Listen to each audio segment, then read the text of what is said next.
नमस्कार, PS news पर आप सभी लोगों का स्वागत है। आंध्रा की राजनीति में भी जाति की हवा बहाई जा रही है।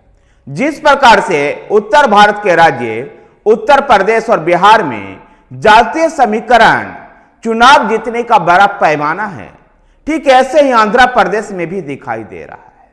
बिहार के बाद दूसरा ऐसा राज्य है आंध्र प्रदेश जहां पर जातीय जनगणना करवाई जा रही है।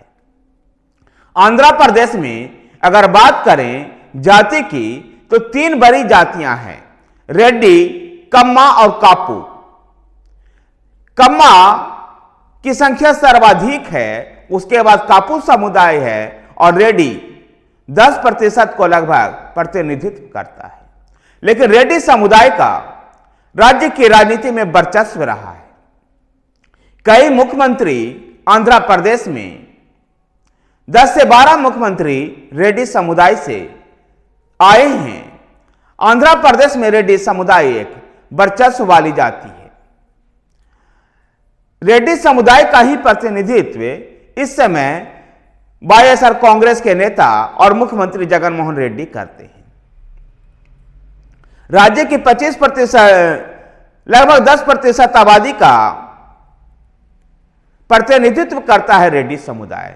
यद्यपि आबादी में इनकी कम भागीदारी है, लेकिन राजनीति में रेड्डी समुदाय का वर्चस्व रहता है।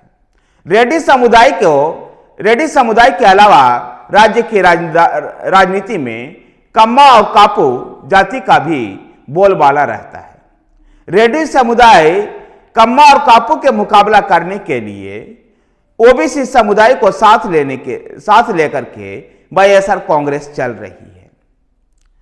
तो वहीं पर राज्य में बड़ी आबादी कम्मा समुदाय की भी है। कम्मा समुदाय और कापू समुदाय भी राज्य की राजनीति में अच्छी खासी आबादी का प्रतिनिधित्व करती है। राज्य की 25% आबादी कम्मा है, जबकि 15% की आबादी वाली कापू जातियों का वोट जमीनी स्तर पर अगर तालमेल हो गया तो 10% वाले रेड्डी समुदाय के लिए मुश्किल हो सकती है। जहां 10% रेड्डी समुदाय का वोट का प्रतिनिधित्व जगन मोहन रेड्डी करते हैं और उनके साथ अन्य ओबीसी और एससी और एसटी समुदाय की जातियां हैं। तो भारतीय जनता पार्टी ने भी कम्मा और कापू, कम्मा चंद्रबाबू नायडू की पार्टी जो चंद्रबाबू नायडू की भी जाति है, जबकि कापू का राजनीति करने वाले पवन कल्याण के जनसेना के साथ भारतीय जनता पार्टी ने गठबंधन किया है। अगर इन दोनों के गठबंधन को जमीनी स्तर पर आम व्यक्तियों ने और कार्यकर्ताओं ने स्वीकार किया तो जगन मोहन रेड्डी के लिए मुश्किल हो सकती है। आंध्र प्रदेश की आबादी में 2011 के जनगणना के अनुसार 5 करोड़ की आबादी है, जिसमें 90% लगभग 91% हिंदू हैं, 7% मुस्लिम और 1.5% के आसपास ईसाई है। हिंदुओं में अनुसूचित जाति की आबादी 17% है। पिछड़ा वर्ग की 143 जातियां शामिल है, जिनकी जनसंख्या लगभग 37% है।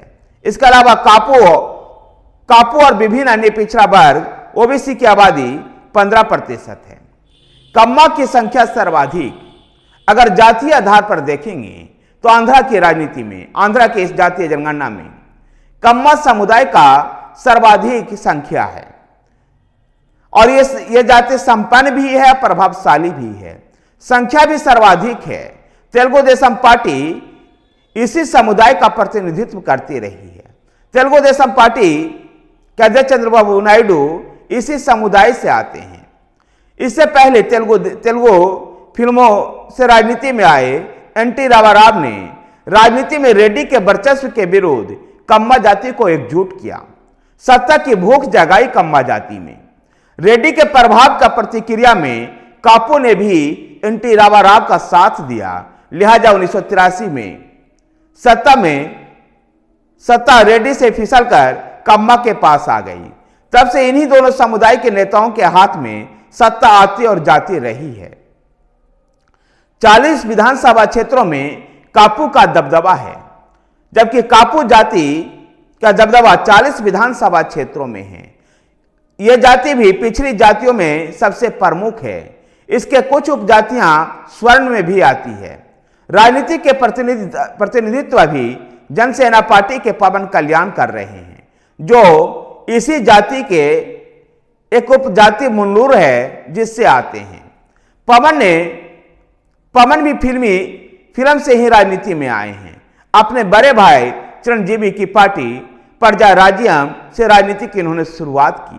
यद्यपि बाद में प्रजा राज्यम का चिरंजीवी ने कांग्रेस में विलय करवा लिया था। उसके बाद पवन कल्याण ने अपनी पार्टी जनसेना का निर्माण किया। कापू लोगों की राजनीति भूख जगाने में पवन कल्याण जुटे हुए हैं और राज्य के लगभग 40 विधानसभा क्षेत्रों में कापू का दबदबा है। रेड्डी आंध्र प्रदेश की तीसरी सबसे बड़ी आबादी है, जिसका प्रतिनिधित्व जगन मोहन रेड्डी करते हैं। यद्यपि रेड्डी समुदाय का धार्मिक पहचान भी विचित्र है। कुछ रेड्डी ईसाई हैं तो कुछ हिंदू हैं।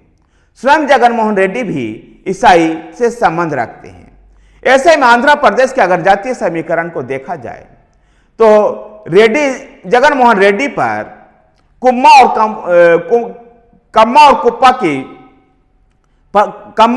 कापू का प्रतिनिधित्व करने वाले पवन कल्याण और चंद्रबाबू नायडू के साथ भारतीय जनता पार्टी जगन मोहन रेड्डी की पार्टी YSRC पर भारी पड़ सकती है। और अगर ऐसा जातीय समीकरण के दृष्टिकोण से ऐसा हुआ, जाति की राजनीति अगर हावी हुई आंध्र प्रदेश में, तो निश्चित रूप से जगन मोहन रेड्डी को पटखनी दी जा सकती है।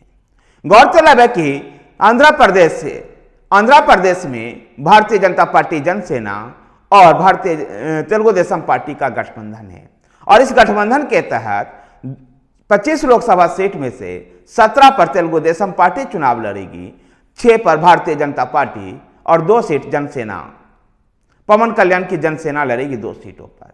जबकि राज्य विधानसभा में 175 सदस्य विधानसभा में 144 सीटों पर तेलुगु देशम पार्टी चुनाव लड़ेगी, 21 सीट पर जनसेना और 10 सीट पर भारतीय जनता पार्टी चुनाव लड़ेगी। आंध्र प्रदेश में अगर जातीय समीकरण फिट बैठा और जमीनी स्तर पर कम्मा और कापू समुदाय अगर एक हुआ, तो निश्चित रूप से जगन मोहन रेड्डी के लिए आंध्र की लड़ाई आसान नहीं है। जिस प्रकार से आंध्र प्रदेश में 2019 में सत्ता में आई थी जगन मोहन रेड्डी की पार्टी और विधानसभा में लोकसभा में भी 25 में से 22 सीट जीतने में सफल हुई थी। 2024 में जगन मोहन रेड्डी की राह आसान नहीं दिखाई दे रही है।